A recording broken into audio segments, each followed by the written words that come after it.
ఇటీవల విడుదలైన గుంటూరు కారం సినిమాలో ఒక పాట బాగా పాపులర్ అయిన విషయం తెలిసిందే. అదే కుర్చీని మడత పెట్టి సాంగ్. యూట్యూబ్లో అది సెన్సేషన్ క్రియేట్ చేసింది. ఈ పాటను కుర్చీ తాత ఫేమస్ డైలాగ్ నుంచి క్రియేట్ చేశారు.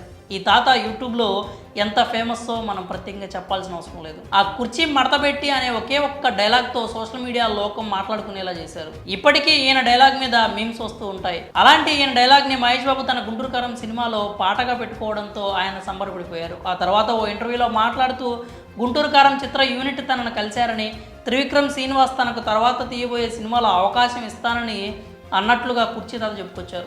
ఆ తర్వాత కుర్చీ తాత మిస్సింగ్ అనే ప్రచారం జరిగింది. ఆయన కుటుంబ సభ్యులు మీడియాతో మాట్లాడుతూ కన్నీళ్లు పెట్టుకున్నారు. ఆ తర్వాత వరంగల్లో యూట్యూబర్ దగ్గర ఉన్నాడని తెలిసి ఊపిరి పీల్చుకున్నారు.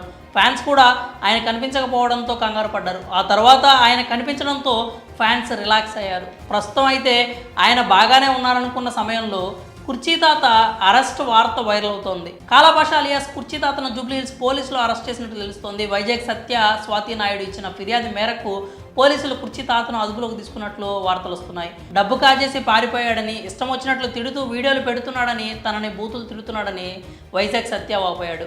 అది తట్టుకోలేకే చివరకు పోలీసులకు ఫిర్యాదు చేసినట్లు వైజాగ్ సత్య చెప్పాడు. 2 రోజులుగా అతని కోసం గాలించగా బుధవారం పోలీసులు కుర్చీ తాతను అరెస్ట్ చేసినట్లు వెల్లడించాడు. కుర్చీ తాత డైలాగ్ని వాడుకున్నందుకు మ్యూజిక్ డైరెక్టర్ తమన్ ఆయన్ని ఇంటికి పిలిపించుకొని ఆర్థిక సాయం కూడా చేశాడు. అయితే ఇదంతా జరగడానికి వైజాగ్ సత్య సహకరించాడు. అతని వల్లే కుర్చీ తాత తమన్ దాకా వెళ్ళగలిగాడు. ఆ విషయాన్ని తాతే స్వయంగా చెప్పాడు. కానీ ఎందుకో తాత చివరికి రివర్స్ అయ్యాడు. వైజాగ్ సత్య తనను మోసం చేశాడంటూ చెప్పడం స్టార్ట్ చేశాడు. అతను కనిపిస్తే నరికేస్తా, చంపేస్తానంటూ కామెంట్స్ చేస్తున్నాడు.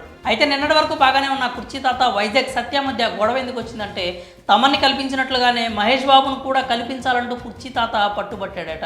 అయితే అది సాధ్యం కాదంటూ వైజాగ్ సత్య తేల్చి చెప్పాడు. అప్పటి నుంచే వీళ్ళ మధ్య చెడిందని వైజాగ్ సత్య చెప్పుకొచ్చాడు. జనవరి 12న మొదటిసారి వైజాగ్ సత్యాను బూతులు తిడుతూ కాలాపాష యూట్యూబ్ వీడియో చేశాడు.